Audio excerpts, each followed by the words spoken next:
10 अगस्त। एक गीत बजा था मुरली से पहले, इस पाप की दुनिया से अब दूर कहीं ले चल। तो बाबा उसी के आधार पे आज की मुरली चलाई है।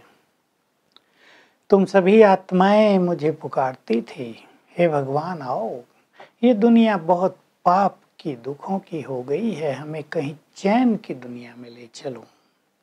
तुम्हें ये नहीं पता था कि चैन की दुनिया कहाँ होती है और इस दुनिया को पाप की दुनिया किसने बनाया। लेकिन पहले बाबा कह रहे हैं, ये गीत सुना किसने? तुम आत्माओं ने। आत्मा को परमात्मा नहीं कहा जा सकता। तुम गाते आए आत्मा परमात्मा अलग रहे बहुकाल, तो एक कैसे हो गए? अलग रहे तो दो है ना। तुम आत्माएं हो, अनेक हो, और मैं तुम्हारा परम पिता हूँ। लोग तो इतनी छोटी सी बात भी नहीं समझ सकते कि भला हम सब परमात्मा कैसे हो सकते हैं। परमात्मा सुप्रीम है, किसी भी देहधारी को भगवान नहीं कह सकते। मैं ही तुम भक्तों की आकर रक्षा करता हूँ, मनुष्य की रक्षा नहीं कर सकता। तो बाबा याद दिलाते हैं, तुम आत्माएं हो, तुम ही एक शरीर छोड़ती हो दूसरा लेती हो। तुम शरीर नहीं हो, शरीर तुमने धारण किया है। आत्मा में ही संस्कार होते हैं। आत्मा जैसे कर्म करती है वैसा उसको जन्म मिलता है, शरीर मिलता है। सोल कॉन्शियस हो जाओ, संकल्प करो, चिंतन करो, मैं आत्मा हूँ, मैंने अपने 84 जन्म पूरे किए हैं। 8 जन्म सतयुग में लिए, 12 त्रेता में, फिर 21 द्वापुर में, 42 कलयुग में। बाबा कह रहे थे कलयुग में तुम्हारी आयु कितनी छोटी रह गई। कभी 2-4 साल की आयु में शरीर छोड़ दिया, कभी 60-70 साल की आयु में शरीर छोड़ा, कभी 10-15 साल की आयु में शरीर छोड़ा। तो ये दुखों की दुनिया बन गई है। किसने बनाई? रावण ने। रावण माना 5 विकार। वो तो कहानियां सुनते रहते हैं, रावण लंका का राजा था, सीता को हर कर ले गया, राम ने उसको दंड दिया, उसको मार दिया, सीता को छुड़ाया। बाबा कहते कहानी सुनते आते हैं, पर ये सारी लंका है, संसार टापू है, चारों ओर सागर है, इस सारी पर रावण का राज है। रावण माना 5 विकार।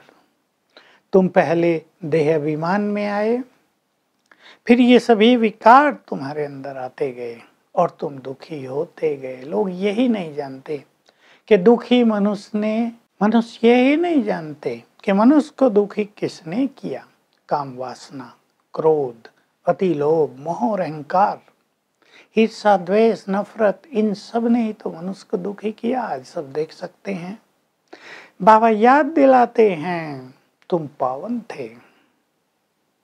जो विकारों में रहते हैं उनको विकारी कहते हैं। तुम पवित्र थे तो निर्विकारी थे, और जब प्योरिटी थी तो पीस एंड प्रोस्पेरिटी थी, यानी अथाह धनता, संपूर्ण शांति थी। तुम देवी देवता थे। इन लक्ष्मी नारायण का राज था। बाबा चित्र दिखा देते थे, धन दान से भरपूर थे। सभी देवता थे, केवल लक्ष्मी नारायण देवता नहीं, तुम सब देवता थे। राजा प्रजा सब देवता थे। तब तुम देही अभिमानी थे, यानी आत्म अभिमानी थे, सोल कॉन्शियस थे, तो संपूर्ण सुखी थे। वही दुनिया चैन की दुनिया थी, और वो दुनिया थी भारत में। भारत हीरे तुल्य था। भारत का इतिहास भूल गया सबको, भारत की महिमा भूल गया है। केवल गीत है जहाँ डाल डाल पर सोने की चिड़िया करती थी बसेरा, लेकिन सचमुच वहाँ सोने की चिड़िया ही थी। ये उड़ने वाली चिड़िया नहीं, सारा संसार ही सोने का था। सोने के महल, अथाह धन संपदा, प्रकृति का संपूर्ण सुख, चैन की दुनिया जहाँ दुख नहीं होता, संपूर्ण शांति, खुशी, प्रेम, वो चैन की दुनिया में तुम थे। अभी बाप आकर, बहुत सुंदर बात है ये, बाप आकर तुम्हारी सभी श्रेष्ठ मनोकामनाएं पूर्ण कर रहे हैं। रावण भी तुम्हारी मनोकामना पूर्ण करता है, वो पूर्ण करता है विकारों की मनोकामनाएं जिससे तुम गिरते आते हो। बाप तुम्हारी श्रेष्ठ मनोकामनाएं पूर्ण करते हैं, तुम्हें पावन बना देते हैं, और जो तुमने मुझसे जन्म जन्म मांगा है वो सब तुम्हें मिल जाता है। हम शुक्रिया करें, बाबा हमारी श्रेष्ठ कामनाओं को पूर्ण करने आया। ऐसी वैसी कामनाएं पूर्ण नहीं होगी, श्रेष्ठ कामनाएं, कल्याण की कामना, पवित्र बनने की कामना, सुख चैन अथाह धन संपदा पाने की कामनाएं, उन सब को बाबा पूर्ण कर रहे हैं। तो याद दिला रहे हैं, तुम्हें अब चैन की दुनिया में चलना है तो इन विकारों को जीतना है। कई बच्चे आते रहते हैं क्लास में, विकारों को नहीं जीतते। बाबा कहते तुम क्यों आते हो, तुम तो इंद्र सभा में आने लायक नहीं हो। वो कहते हैं बाबा यहाँ आएंगे तब तो पवित्र बनेंगे, नहीं तो हम कहाँ जाएंगे। तो जो पवित्र बनते हैं उनको अपवित्र आत्माओं का संग अच्छा नहीं लगता, वो उनके हाथ का भोजन भी नहीं खाना चाहते। बाबा कह रहे हैं अभी मैं तुम्हें राह दिखा रहा हूँ, तुम्हें इन विकारों को जीत कर अपने को पावन बनाना है तो तुम चैन की दुनिया में चले जाओगे। तो चिंतन करेंगे, चैन की दुनिया में हमें जाना है, वहीं चैन होगी ऐसी बात नहीं, यहीं सुख चैन में जीवन बिताना है। इस अंधकार भरी दुनिया में प्रकाश में जीवन बिताना है। इस दुखों की दुनिया में दुखों से मुक्त रह के जीवन बिताना है। अपनी श्रेष्ठ मनोकामनाएं यहीं पूर्ण कर लेनी है, यहीं संपन्नता ले आनी है हमें। सतयुग में धन की संपन्नता होगी, वैभवों की संपन्नता होगी, यहाँ संपन्नता होगी ईश्वरीय खजानों की।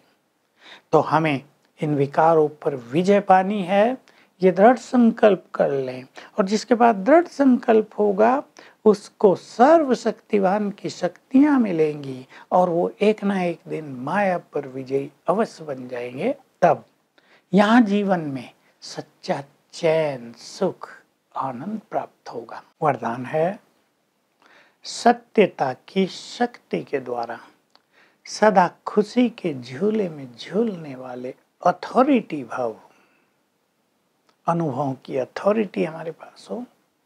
सत्य ज्ञान हमें मिला है, सत्य स्वरूप की पहचान मिली है, सत्य परमात्मा से नाता जुड़ा है। इन सब स्वरूपों में हम स्थित हो जाएं तो हमारे पास सत्य की शक्ति रहेगी, हम खुशियों के झूले में झूलते रहेंगे। अगर हम पे कोई असत्य आरोप भी लगता है तो बाबा ने बहुत अच्छा कहा, वो तुम्हारे खुशियों के झूले को झुलाने वाला है। झुलाते हैं ना पकड़ के, उससे घबराओ नहीं, सत्यता की अथॉरिटी में रहो तो तुम्हारी खुशी भी कायम रहेगी, तुम विजयी भी हो जाओगे। स्लोगन है, सर्व शक्तियों की लाइट सदा साथ रहे, तो इस लाइट में माया आ नहीं सकेगी। तो आज का अभ्यास रहेगा, हम सारा दिन सर्व शक्तियों की लाइट में रहेंगे, अर्थात मैं मास्टर सर्वशक्तिवान हूँ। इसकी बार बार स्मृति लाएंगे तो शक्तियां हमारे चारों ओर रहेंगी और अपने सुख चैन के आदि स्वरूप को याद करेंगे, उसमें स्थित होंगे, अपने स्वर्ग के पहले जन्म को सामने लाएंगे और इस नशे में रहेंगे। बस ये देह छोड़कर अब हम ऐसे दैवी राज में चले जाएंगे जहाँ सुख चैन की बंसी बजेगी। ओम शांति।